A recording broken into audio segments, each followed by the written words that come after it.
Ele foi o maior pintor mineiro de todos os tempos. Viveu e morreu com simplicidade, mas deixou uma obra valiosa que desperta o interesse de colecionadores e críticos em todo o país. No momento de decisão de hoje, você vai conhecer o trabalho da fundação que foi criada para preservar a obra e as memórias do artista mineiro Inimar de Paula.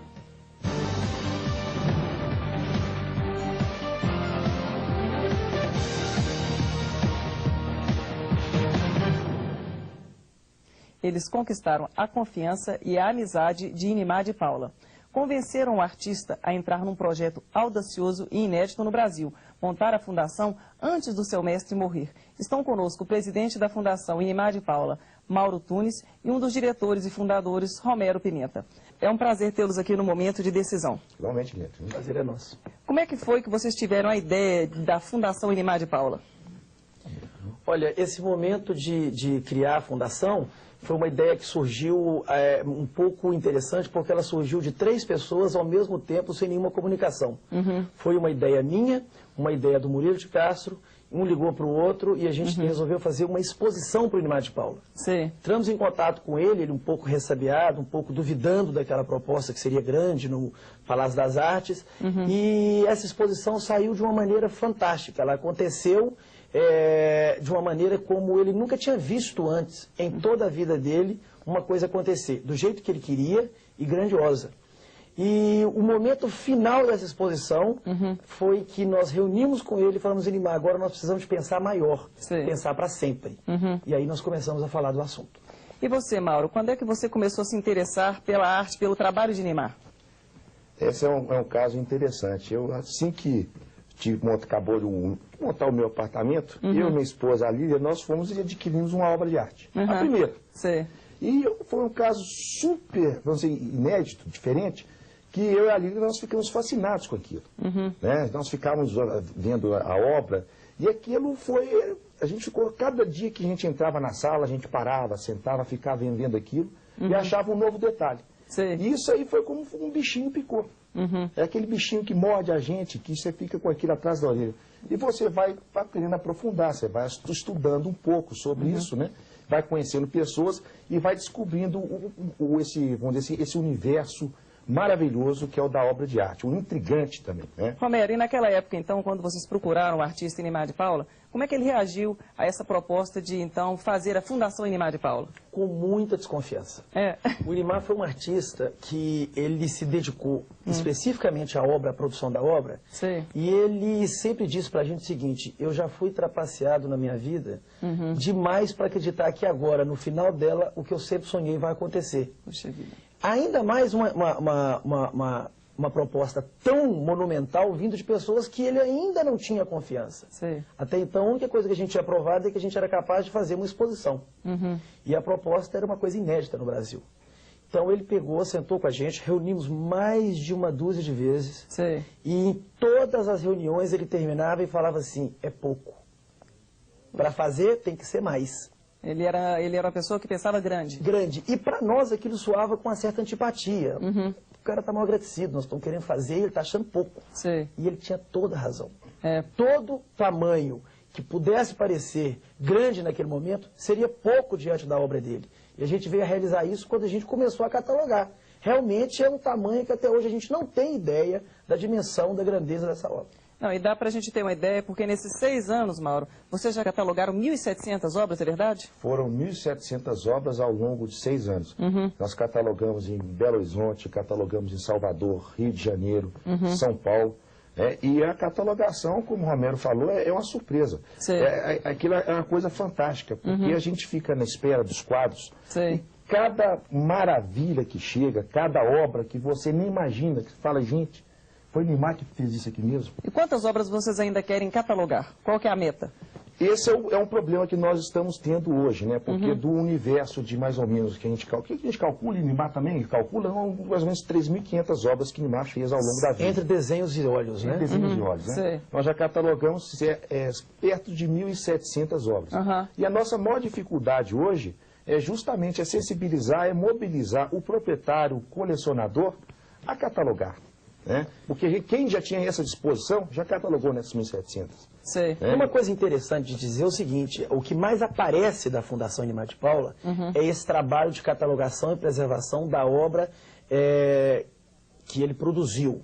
Mas existe um trabalho que é feito por trás disso, que é uma preservação da memória do artista Inimar de Paula. Sim. Todo o acervo documentacional, todos os objetos que ele deixou para a Fundação, isso tudo está catalogado, preservado, cuidado pela Fundação.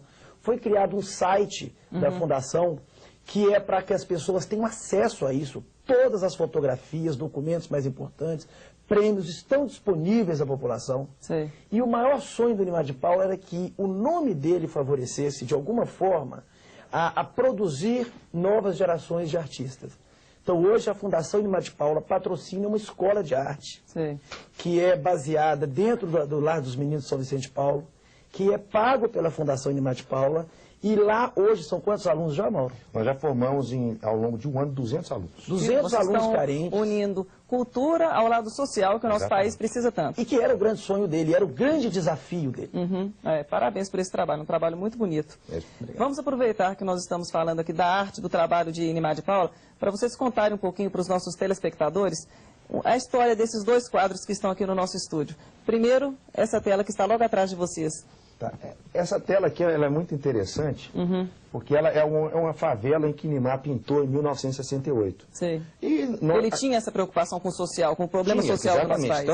Tanto em demonstrar o problema social da favela, e por trás disso também tinha um outro ponto que poucos sabem. Sim. E nós descobrimos isso recentemente na documentação da Fundação. Inimar escreveu uma carta confidenciando ao amigo, preocupado em 1967, 68, com o AI-5, né? É um fato até atual, porque nós estamos aqui em março, aqui, né? Agora, completando os 40 anos da Revolução, né? Sim. E que ele achava muito, estava preocupadíssimo com o que seria do Brasil com o AI-5. Sim. E ele falava, o Brasil vai ser uma grande favela cultural, vai ser uma grande favela financeira. Sim. Olhando o lado ruim da favela, sem contar o lado humanístico, né? Claro. Problema social, né? E a partir desse momento, ele intensifica a pintura de favelas. Sim. Então, acho que isso, e a gente acredita que essa foi uma forma de Inimar se manifestar contra a ditadura. Enquanto no eixo Rio-São Paulo, muitos artistas pintavam, mas escondiam os quadros, porque se o quadro dele, que mostrava que era mais forte, né, aparecesse, a pessoa ia para cadeia. Inimar não, Inimar fazia exposição nas barbas dos militares cheio de favela. Então, o interessante é que poucas ele pessoas era um grande sabem. revolucionário. E poucos não sabem disso, por mais Isso aquela mesmo, simplicidade dele. ele queria Mas colocar era o uma ponto de pessoa vista dele. inteligentíssima. O Inimar sempre disse o seguinte, que o artista que pinta com os dedos, com as mãos, ele é um artista que pode ser feito em escola de arte. Sim. O artista que pinta com o coração, ele nasceu artista. Claro. E então o que acontecia? Na década de 50, quando o Brasil passava pelo momento de vamos progredir, vamos criar indústrias, vamos criar empregos e vamos acabar com essa coisa abandonada que é o Centro-Oeste, que é a Amazônia, vamos colocar progresso lá dentro.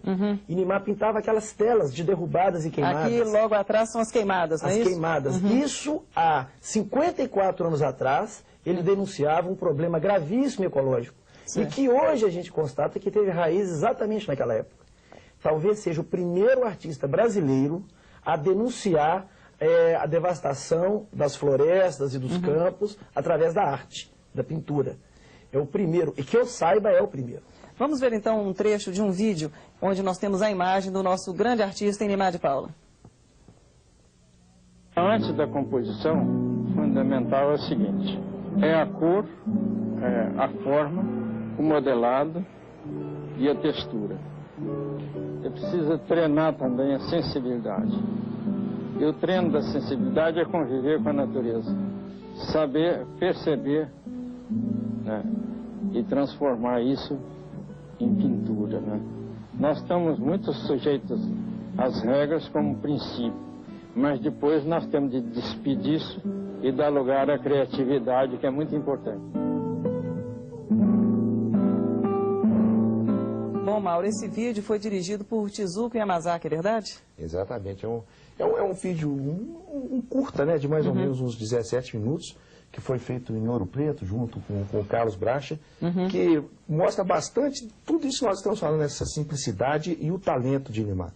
É um vídeo que poucos conhecem, né? Nós passamos no lançamento São pouquíssimos documentos que a gente tem em vídeo do Nimar, porque ele era extremamente tímido. Ele era avesso a esse tipo de coisa. Uma época nós fizemos uma exposição para ele, de 80 anos, no Museu Nacional de Belas Artes, no Rio de Janeiro. Sim. Foi uma exposição muito bonita, e ele recebeu vários convites para entrevistas em televisões no Rio de Janeiro. Ele só aceitou fazer um, porque aquilo para ele já era desgastante demais. Então toda televisão que entrava em contato com ele dizia, vai lá e filma a exposição. Bom, a gente vê na história dele que ele era muito introvertido. Vamos ver um pouquinho mais das obras de Nimar de Paula e eu gostaria que vocês comentassem para os nossos telespectadores. Nimar, né? Aí é o uma artista. das últimas fotos de Nimar quando ainda estava ativo, né? Pintando, né? E pintando a paisagem de Belo Horizonte atrás. Exatamente. Você vê que era uma pessoa simples. E aí é a fundação? Aqui são fotos da fundação, que o Nimar deixou todo o acervo, todos os objetos Biblioteca pessoais, dele. Biblioteca, o ateliê, e nós, todos os prêmios, os objetos que ele utilizava para modelar as telas, isso é muito interessante. É uma grande responsabilidade para a fundação estar tomando conta de todo esse Nós acervo. estamos tomando conta da vida de uma pessoa. Essa né? mesa, Fundação as é mesas enorme. foram montadas exatamente como elas se encontravam no ateliê dele. Então a gente põe a mesma configuração, inclusive existem telas que documentam essas mesas da época. E essa tela? Essa aqui mostra que Nimar ele pintou todo o Brasil. A obra de Nimar é uma viagem que você faz no Brasil. Esse aqui é um outro quadro interessante, que é o Conflito da Terra, que foi pintado em 66, onde ele já estava prevendo já toda essa parte que a gente está tendo hoje de conflito, de reforma agrária. Reforma agrária, exatamente. Aqui Aí do Rio de Janeiro. Paisagem do Rio. O Nimar morou no Rio muitos anos, e é lá que está a raiz da arte dele. Sim. Então ele sempre continuou pintando o Rio por toda a vida. Aqui mais uma fase da queimada, derrubada da floresta. Pintada em 1957. Aí você vê o pioneirismo dele no tema. Sei, já se preocupava Ele naquela denuncia época. com cores fortes. Aqui mais uma cidade, porque a obra de Nimar é uma viagem que você faz por cidades brasileiras, pela cultura brasileira, pelo povo brasileiro. Né? É um retrato da nossa história. Exatamente. Uma outra derrubada, de Uma 55. É muito bonito os uma tons. vista noturna, isso é interessante. Ele achou assim, que a noite combinava com essa com A favela, que era, né? Essa é uma favela de Belo Horizonte. Né? A fase das favelas, 67, 68. Foi aquilo que nós comentamos, né? O Nimar ele tinha a fase informal dele, abstrata, que é uma época pequena, curta de pintura, de vida de pintura, mas muito importante. Inclusive os principais quadros dessa época estão em museus. Novamente o Rio de Janeiro. Novamente Outra favela. favela, da época de 67, 68.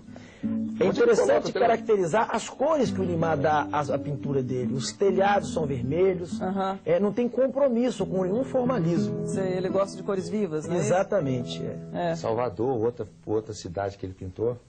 Vamos para um rápido intervalo e voltaremos a seguir com mais imagens de obras de Nimar de Paula e com o maior momento de decisão que a Fundação já teve nesses 6 anos de trabalho. Até já!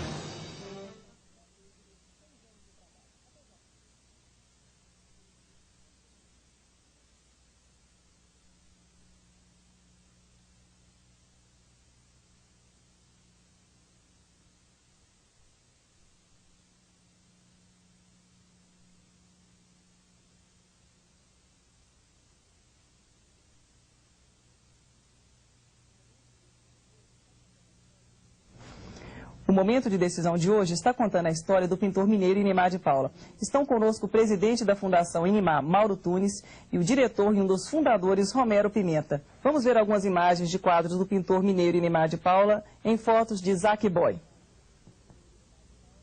Essa obra, então, Mauro, em 1956.